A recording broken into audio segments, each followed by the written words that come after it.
Wow, he does not. That is some damn fine acting. Seriously. I also mentioned leverage. Hey, do you like heists? Do you like seeing rich and powerful people get a taste of their own medicine when they take advantage of innocent people? Then you're going to love this show.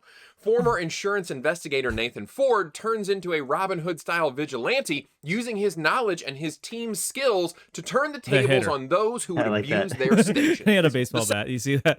Yeah, I did. I'm kind of sold on this. It'd be funny if like everyone, I'd be hilarious to me if everyone had a special set of skills for a heist. Like one was a hacker, one was a computer expert, one was a safe expert, and he's like, "What do you do?" I have a baseball bat. Wait, not even a gun. Like we're going into their a thing in Ocean's 11. Yeah. What? Oh, that was their that sounded like you're describing Ocean's 11 there until you said the last one. No, but that's what it looked like to me. It looked like everyone like looked like they were expert at what they did, and this guy just has a baseball bat. I'm the muscle. Yeah. Yeah. He's like, wait. You know, not even a gun. Like we're going into a place where there's guns. You're just gonna bring a bat? What are you doing, Tina? What are you doing? Hold on 1 second. My computer is about to die. Oh. Yeah. I thought it was plugged in, but it's not. Okay, back on. Okay. Looks like you were going down on your laptop for a second. Maybe it was. I don't know what's on your second screen, so who knows? Second must for Dad TV is having a posse who will ride with you into the pit of hell at the drop of a hat if it means that justice is getting served. I told you 300. 300 is a male fantasy. Teenage male fantasy? You think it's a dad fantasy though? I don't know if it's a dad fantasy. No, because the dad has something to live for. They have kids. But it's a male fantasy to basically just like be in 300. How do you take 300 and make it a dad fantasy? Leonidas is a dad. How do you make it a dad fantasy? Cersei has his son. The Persian king had the Persian king has Leonidas' son. Okay. And instead of 300 men, it's one guy. Oh no, it has to be a group of. Okay, so Cersei has all 300 Spartan sons. all the children of Sparta. All the children of the Spartans, all the children of Sparta, and they all go. That's what they do.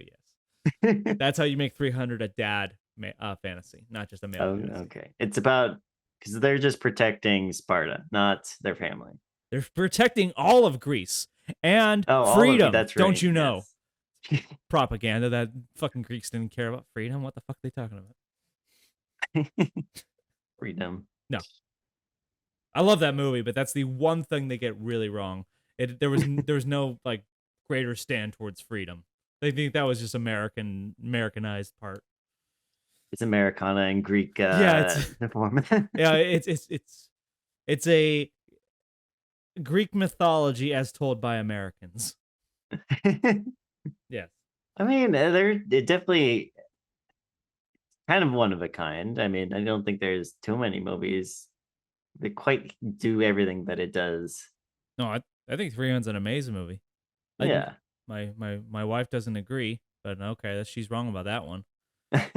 It's a comic book movie. The action it's one of like I think Zack Snyder's one of his only good movies. Yeah.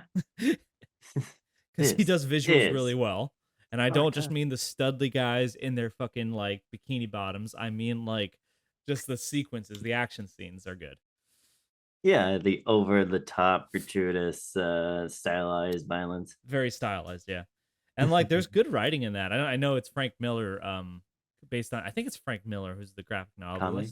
Yeah. Or graphic novelist. Yeah. Okay. So he's just drawing from that. So he didn't have to write his own stuff. Thank God. Do you think this guy is Gen X or millennial? Greg. Is that what you've been thinking? Kind of, yeah, because I don't relate to him on a dad to dad level yet. Mm-hmm. I think I don't think he looks old enough to be Gen X. Gen X is pretty in their 50s now. So this guy is late stage millennial. Okay. So early 80s. Is that the millennials? Is early 80s? 83, 82. Yeah, he's probably just at the cusp of 40. Okay. At the oldest. He's probably just a few years older than us, to be honest. I bet he's like 36, 38. Okay. Like I said, maybe once I have a kid, then I'll transform and become like these guys. What's your favorite thing? Okay? So, well, do you have a dad cliche that want to embrace? Definitely the wearing of the shoes that need new soles and the hat with no logo. Yeah. Last year I worked with a guy all year who was becoming a dad. Like his wife was pregnant, and it was going to be his first kid. So we worked on his dad jokes. Like that's like we're prepping you, we're training you to become a dad. We got to work on your dad jokes. That's good. Yes, I helped him. He owes me that one. I don't know if his kids are gonna understand him for a few years, but He's got to fucking work on it. He's got time. It's that's got true. like Yes. years building up where he needs to build up all those jokes. I think Huh? there is something to like when you have your first kid, you might change a little. I mean, a lot of people speak how it's usually like one of their top moments in their life. Oh, it definitely would change. I mean, I can't imagine how it wouldn't, but I feel I like being more of a protector, right? very much so because it's I think I our guest host friend Phyllis has the probably my best quote I can think of for what fatherhood or parenthood in general means. He said Mhm. for the first time in his life, he understood what it meant to kill or die for something. Oh, okay. Like before then, it would have been silly to think that he could ever kill or die for anything other than maybe himself. But and then he's like now I understand what it means that I could easily be driven to kill or die for this thing. Okay. And so So that's that's why pretty we impactful. recruit really young men for the army. Of course. The What ones look without war is without kids. war is a good control mechanism for incels. You laugh, but that's That you fucking might 100% not be what wrong. that's what you do with them. Like, I mean, what do you do with a bunch of angry young men who want to get laid but can't? Send them to war. China. China. China. Send them to China. Oh yeah, China should be worried because they have a lot of incels, so they're gonna go to war soon. I guarantee it. They have a surplus of incels. That's true. Yeah, I mean, it's very unbalanced. I don't know how they're going. Maybe AI will step in and help a little If you bit, but no, if or you that or they just become not men. no, no. The only solution is war. That's the only way you can solve the incel problem.